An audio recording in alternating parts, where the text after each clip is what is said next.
the Lord appeared to me and said, Bobby, he said, I want you to study Song of Solomon.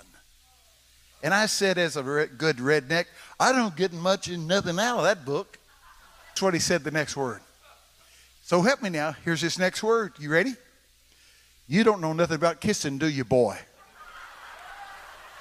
I said, apparently not. And he taught me 3 things about mouth kissing. Jesus did. He taught me 3 things about mouth kissing. Number 1, you have to be face to face. Number 2, you have to be really close. Number 3, mouth kissing is the most preparatory act before intimacy. And so, you see, the Song of Solomon says what? Let him kiss me with the kisses of his mouth, because his mouth is altogether lovely. Wow, isn't that something?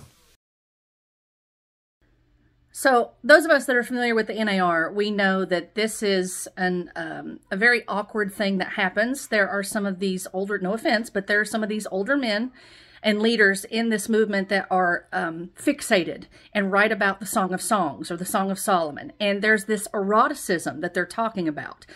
And it's not the same thing as some other leaders would talk about when they're talking about passion for Jesus, passion for having fellowship, because there is truly an intimacy that we are to have with God, but it's not this erotic type thing. And then on top of that, you have Bobby Conner, he's appealing to this extra biblical revelation that he says Jesus told him in a redneck tone.